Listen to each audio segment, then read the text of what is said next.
From South Carolina Public Radio, this is the South Carolina Lede. I'm your host, Gavin Jackson, and this episode was recorded on October 7th, 2024, from South Carolina Public Radio Studios here in Columbia. Calendar update. We are less than 100 days away from the start of the legislative session, folks. That's right. Get ready. The State House is coming back in less than 100 days. We are also less than 28 days from Election Day. And we have an upcoming live lead taping event. Oh my God! Yes, so much for you at the top here. October 30th here at ETV Studios in Columbia. We will get that Eventbrite out to you soon, but I want you to go ahead and start putting that on your calendars, start thinking about that, what you're going to wear. Heck, it might be even a Halloween-themed one, my goodness. So get it on your calendar right now. Live lead taping here in Columbia, October 30th. We'll have more details for you in future shows. Heck, it will be free, and we might have some adult beverages too. So, October 30th here on ETV. Now, on this episode of The Lead, we catch you up on the latest from the federal government's response to Helene in our state, and hear a report of neighbors helping neighbors in the town of Easley from Scott Morgan. The FEMA Administrator Deanne Criswell also shoots down misinformation from former President Donald Trump, and we hear from former Republican presidential candidate Nikki Haley on her 2024 campaign strategy, supporting Trump and her election fears. But there's no fear that we want to hear from you. Aww. That's why we have a voicemail box set up at 803-563-7169. It's a great mailbox. It's super. Everyone loves it. They say they love it. Give us a shout. We are less than a month away from Election Day. We're also having a live lead taping, like we said. So if there's something you want to talk about, what's on your mind, how you survived Tropical Storm Helene, we are there for you, 803-563-7169.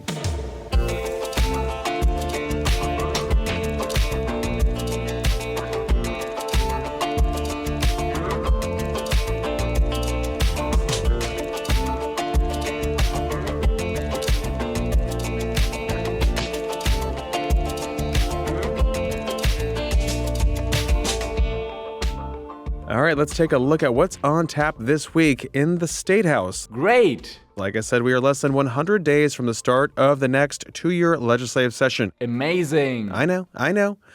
Now, there are no major meetings this week as folks all remain in campaign mode, but the Joint Bond Review Committee does meet on Tuesday to evaluate a number of improvement projects, leases, new capital investment proposals, etc. for a variety of projects, so we might have something from that for you in a future episode. The governor is still in recovery mode this week. Right now, we're actually watching him about to start a press conference. We will see what his schedule looks like soon. Up in D.C. and Congress, well, they remain out this week, but 2nd District Republican Congressman Joe Wilson is part of a bipartisan group of lawmakers who introduced a resolution Monday commemorating the year anniversary of the horrific October 7th Hamas attack on Israel that left 1,200 people dead and more than 250 kidnapped. And it also spawned an ongoing and escalating regional war. On the economic calendar, the Consumer Price Index numbers come out on Thursday. That's one of the last big numbers, one of the big economic indicators to come out before the election, where the economy and inflation are the top issues on folks' minds. Data. You guys love the data, big data. Data. And of course, as we all know in this podcast, we've been seeing those inflation numbers coming down, so stick with the numbers, folks. Fine. This also comes after that big Friday employment report showing 254,000 jobs were added in September, pushing the unemployment rate down just a tick to 4.1%. Now, of course, I couldn't let you go without knowing about the Sunday shows, but shocker here, we had no one from South Carolina on a Sunday show this week. Someone please check in on Senator Lindsey Graham, make sure he's okay. But don't worry, there's always next Sunday. I did, however, catch this interview on ABC News' This Week with George Stephanopoulos, where he spoke with the FEMA Administrator Deanne Criswell about the blatant misinformation that former President Donald Trump is spreading about her agency sending relief money to illegal immigrants, which comes on top of a rash of other rumors and misinformation floating around on social media about the response efforts. You know, it's frankly ridiculous and just plain false. This kind of rhetoric is not helpful to people. It's really a shame that we're putting politics ahead of helping people, and that's what we're here to do. We've had the complete support of the state. We've had the local officials helping to push back on this dangerous, truly dangerous narrative that is creating this fear of trying to reach out and help us or to register for help. People need resources, and we need them to get into the system. And it's just, a shame that people are sitting home on their comfortable couches while we have thousands of people here on the ground that have left their own families to be able to help those in need. So much is going viral online as well. One user suggested yesterday that a militia should go against FEMA, got more than 500,000 views. What kind of impact has this had on the recovery effort? It has a tremendous impact on the comfort level of our own employees to be able to go out there, but it's also demoralizing to all of the first responders that have been out there in their communities helping people, FEMA staff, volunteers, the private sector that are working side by side with local officials to go out and help people. I need to make sure I can get the resources to where they're needed. And when you have this dangerous rhetoric like you're hearing, it creates fear in our own employees. And we need to make sure we're getting help to the people who need it. That was FEMA Administrator Deanne Criswell on with George Stephanopoulos. Now, just a note here, lawmakers up in D.C. sent $20 billion to FEMA's Disaster Relief Fund as part of that short-term spending bill approved by Congress. Officials say there is enough money to meet this moment, though a strengthening Hurricane Milton is on the horizon and set to hit Florida as a Category 5 hurricane on Wednesday. There is no evidence that disaster relief money goes towards migrants.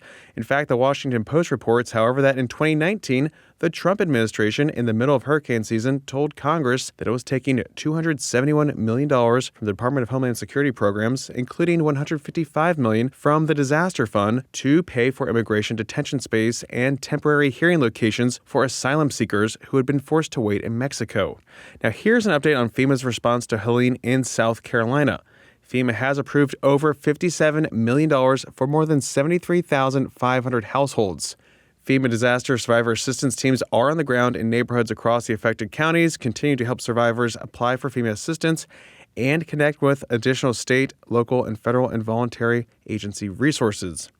Residents with questions on Helene can call the state's toll-free hotline, open 24 hours a day, at 1-866-246-0133. And residents who are dependent on medical equipment at home and who are without power due to Helene may be eligible for a medical needs shelter. You can call the state's Department of Public Health care line at 1-855-472-3432 for more information. Remember, we heard from Dr. Ed Simmer last week saying that those shelters were going to stay open as long as they needed to. In fact, President Joe Biden also expanded the major disaster declaration over the weekend to include more counties that will be able to receive federal assistance. And he also approved Governor Henry McMaster's call to expand coverage up to 100% of total eligible costs for debris removal and emergency protective measures for a period of 90 days of the state's choosing. The Federal Highway Administration also provided SCDOT with $2 million in emergency relief funds. This money will offset costs of immediate repair work because of Hurricane Helene, specifically to open and maintain access to US 276 in Greenville County. So, federal government response here still very much going on. And continuing our coverage of Tropical Storm Helene's impact on our state, Scott Morgan visited Easley in Pickens County last Wednesday, where he found neighbors helping neighbors locally and as far as Buncombe County, North Carolina, which was even more crippled by the storm.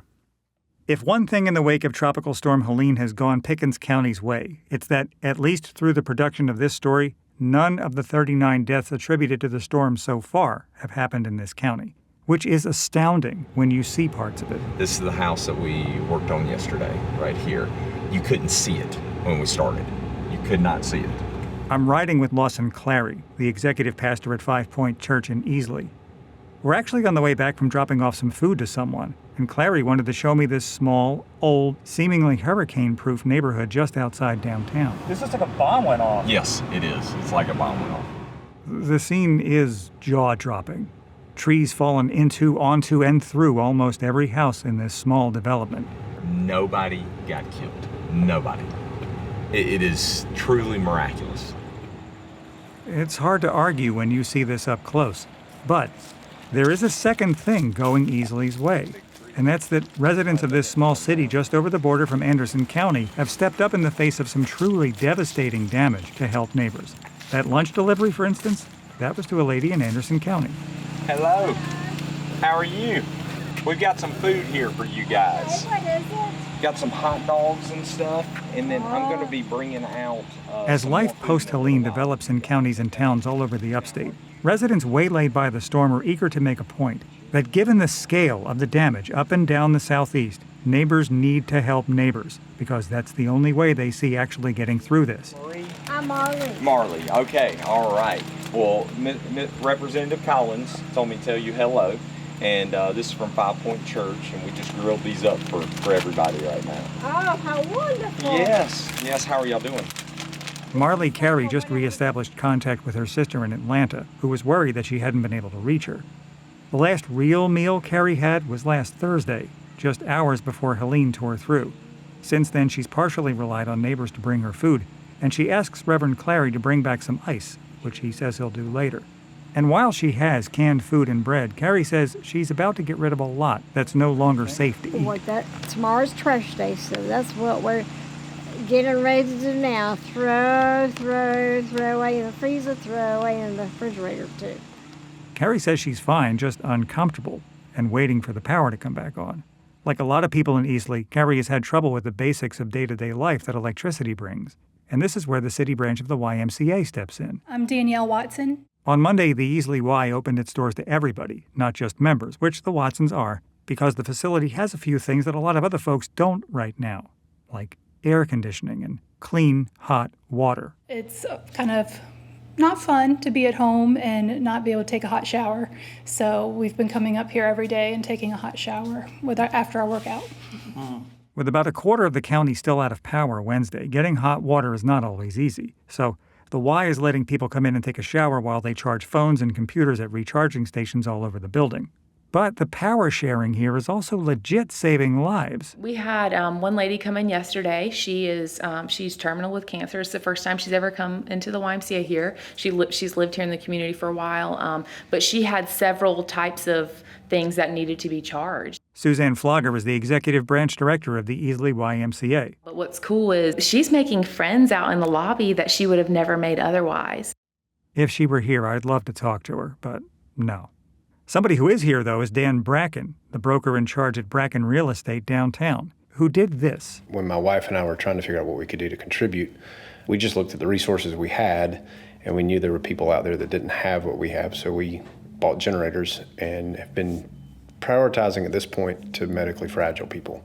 The neighbor of a client, for example, needed a generator for her CPAP machine. Their neighbor had a medically fragile child that needed power to energize his equipment, so they got one. So it's just finding out where there's a critical need and getting it to them somehow. I heard already at that point Sunday morning that people without power needed power for their oxygen, had one lady that needed power for her dialysis machine, and I knew we could get those resources quickly and locally. State Representative Neil Collins has his law office on Main Street in Easley. He sent word on social media last weekend that people needed generators, and people like Bracken stepped up immediately. But then, as soon as the ones who had gotten those generators used them enough to carry on for a while, those neighbors started paying it forward. Tuesday night, the gentleman that received that had power turned back on. So the person who donated the generator was able to pick it back up and give to another family.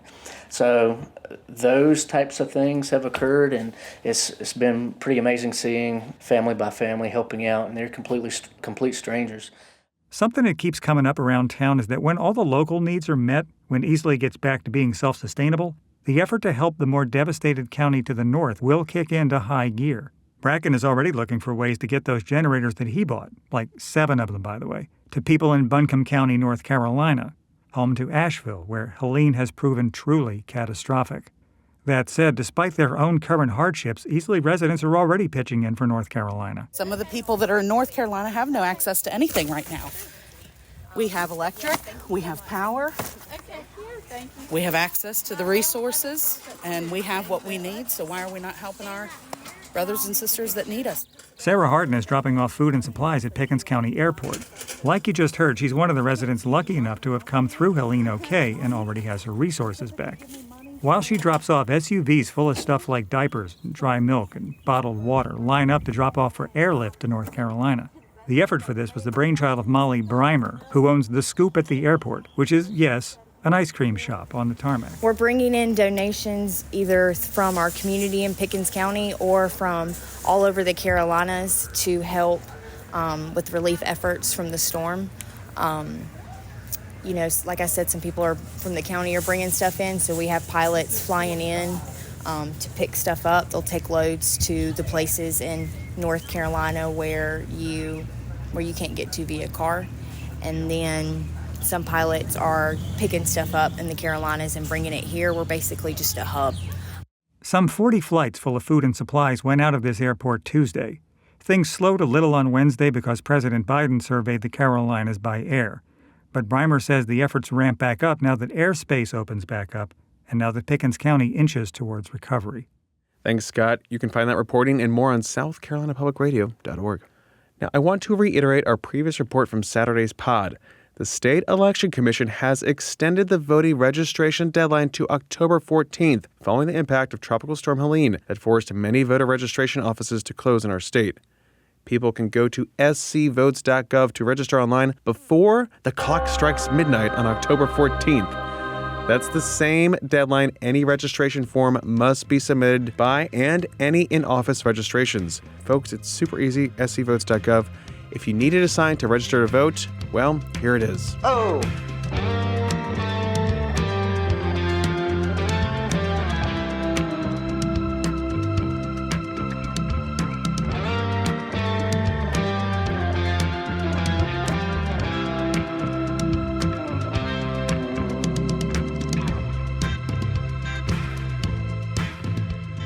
And of course, we couldn't go a full pod without some presidential campaign news. No, I'm not going to make a huge compilation of the latest news from the trail. We'll save that for the weekend.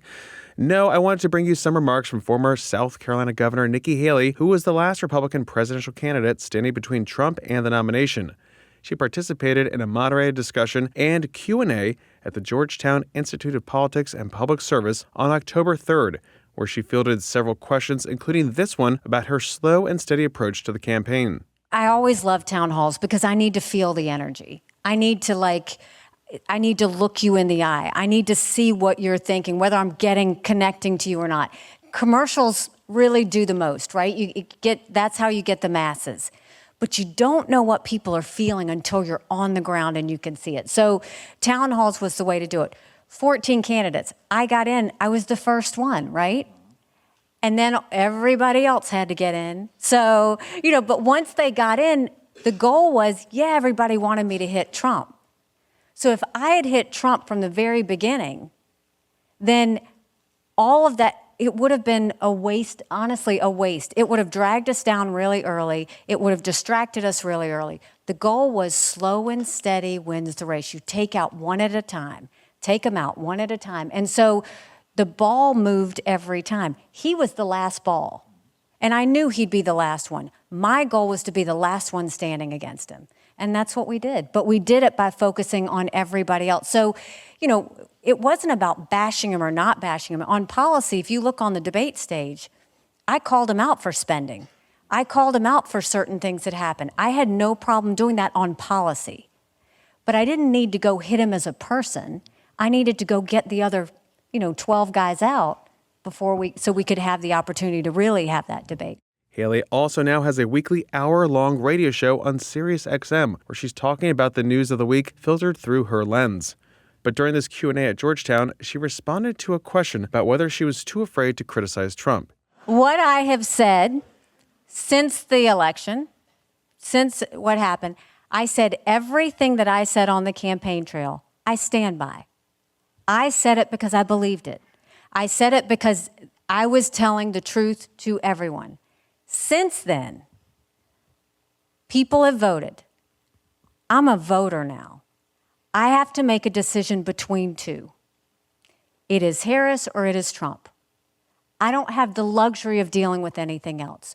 So I am not going for the person I like.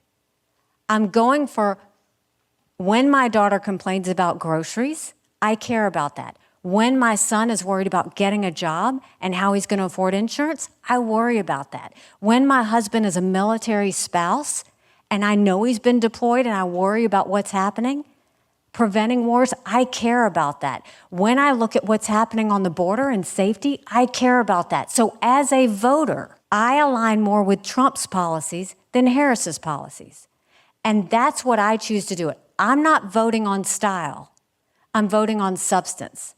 And I, as a voter, have to make the same decision you do. And that's the decision I make. But I have always stood by everything that I said.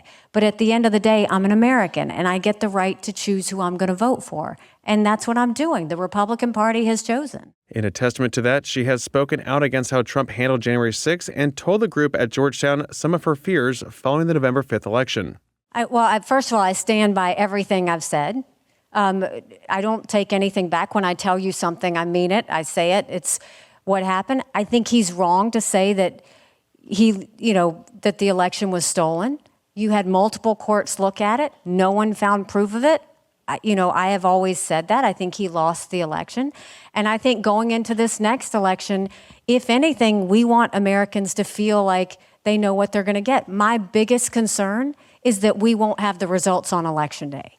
And I want every single state, I don't care whether you're red or you're blue, you owe it to the American people to give them the results on Election Day.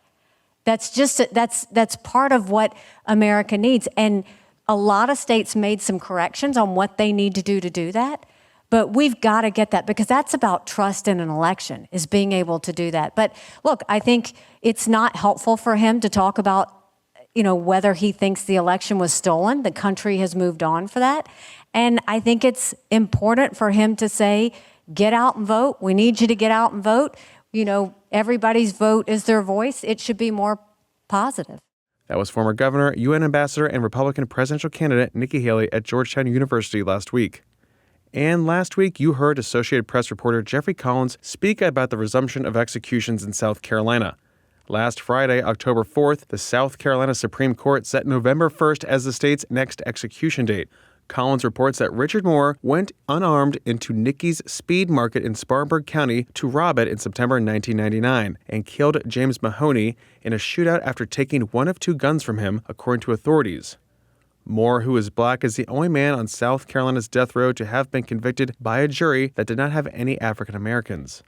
Moore's lawyer said no one has ever been put to death in South Carolina in modern times who was unarmed initially and then defended themselves when threatened with a weapon. Moore will choose one of three execution methods once certified by Department of Corrections Director Brian Sterling this week, and those are lethal injection, firing squad, and electric chair. Again, that execution will take place on November 1st.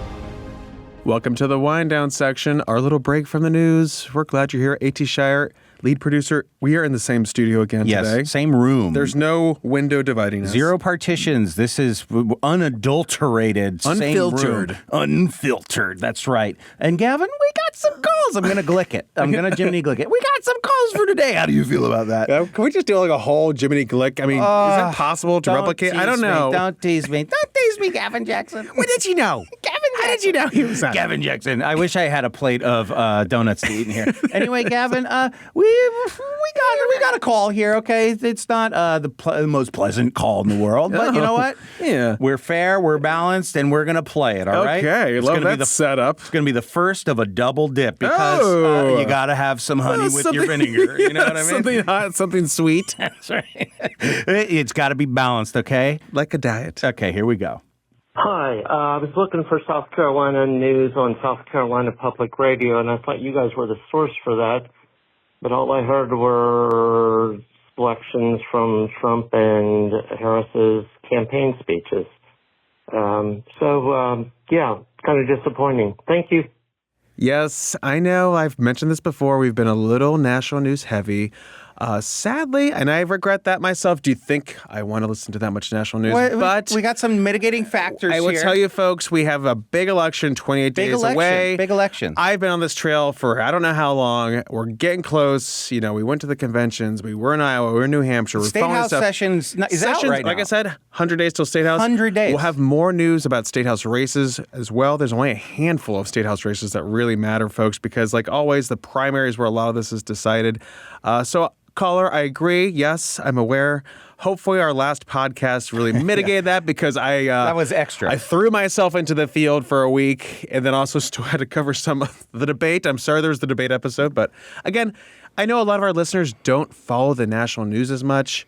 We're a filter, a sieve. So I want to give you a little bit like, you know, if you listen to us, here's what's going on nationally that I think you should listen to. Little bits. No outrage bait. Yep. And sometimes the national pods don't give you as much as I think that they should. So I'm like, here's some more. Gavin's I just love out the here meaty rectifying content. everything. Yeah. Oh, the meaty content. The meaty So content, meaty, yeah. you know? And then so, yes, we will make sure that we stick with that. Trust me, we have plenty of local stuff going on. Okay, Gavin, let's get to this next one. I haven't listened to it. I don't know if it's sweet or salty. Oh, so we don't know. Go ahead. Hope it's sweet. Here we go. Hi, my name is Chloe, and I'm from Myrtle Beach, and I am currently a stay-at-home mom of a 1-year-old. I am a former social studies teacher, and right now, me and my son, Jackson, we're watching Clifford, the Big Red Dog. Shout out FEE TV for the PBS Kids app. I mean, it's life-changing if you're a parent. We're literally streaming the Halloween, like howl like a dog. Yeah, so that's awesome. But I just want to give y'all a shout out and say, like, I love this podcast. There's a lot of stay-at-home moms that I know that listen to this podcast while we're walking in the neighborhood and things like that. And as a former teacher, I took some time off when I had my son. But as a former teacher, like, it really scares me, the things that are going on in schools with the threats. Our area has really been affected by those.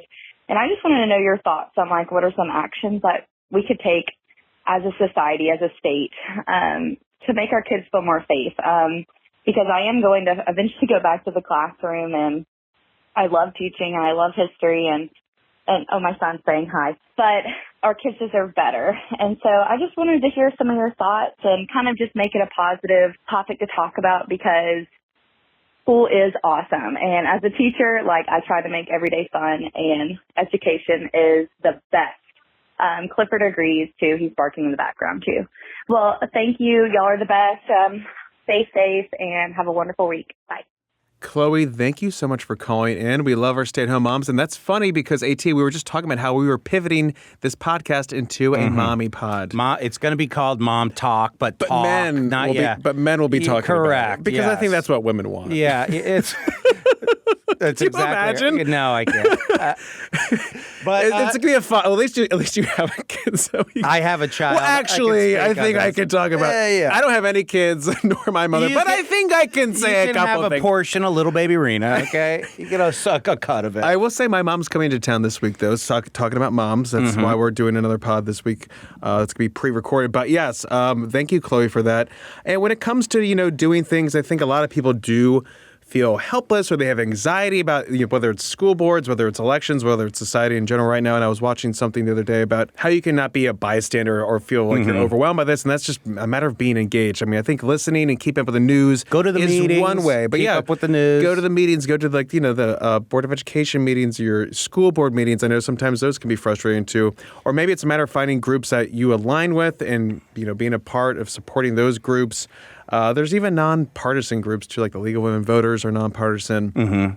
Different things that you can be engaged with, find like-minded people, and not feel like no one's doing anything or they're doing something that you don't like. There are ways out there. So I would say, keep up with that. And of course, when you get back in the classroom, that's a matter of just doing what you need to educate the future generations. We need more people who love teaching to be in teaching, just like you, Chloe, just like everybody else. My wife left teaching. She was a teacher for 9 years. But just having more good people in those classrooms, get involved. It's not as scary as it sounds. Well, it's not as scary. A lot of people might want you to think it's scary. It's not. Get out there. It's okay. And I'm still waiting to hear back from the State Department of Education for my annual interview with the Superintendent of Education. We do one every year. We did with Molly Spearman. Now we're waiting for Ellen Weaver to get back with us. We talked to her last year. We're still waiting. Superintendent of Education Ellen Weaver, please return our calls. This is very polite pressure. This is very, polite pressure. very polite. But, we don't mean anything right. We just want to talk. We just want to talk to our elected officials on behalf of the citizens of South Carolina. Exactly right. And that's what we're doing for you, Chloe. Yes. Okay? And big endorsement by Clifford, I got to say, in the call. Yeah, we love the ETV app. Hey, what can you do? What can you do besides read the credits, all right? Well, we love you people. That's a segue right there, folks. Thank you for calling. Good, bad, pretty, ugly. We take it all. We love it. Give us a shout, 803-563-7169. I want to know what the Halloween costumes are this year. What should I be dressing up as? What should I dress up as for Halloween? 803-563-7169. You can also... you wanted to weigh in. So quiet. You read it, you get quiet. I have to turn that up. 803-563-7169. Thank you. You get so quiet. Why you get quiet on me? Give us a shout, like I just said, or leave us a review on Apple Podcasts. We love that too. And you can stay up to date with the latest news on scetv.org and southcarolinapublicradio.org. And don't forget to support your local newspapers. The South Carolina Lede is a production of South Carolina Public Radio. Our producer is A.T. Shire. Amy Crouch is our supervising producer. Sean Birch is our executive producer. This podcast is produced with support from PRX and is made possible in part by a grant from the John S. and James L. Knight Foundation, as well as listener contributions to the ETV Endowment of South Carolina. For the South Carolina Lede, I'm Gavin Jackson. Be well, South Carolina. Yeah. We've already warmed people up. It's easy. It's only $1,000 a month to read the scrolls. You have access to the scrolls. We are sharing the scrolls.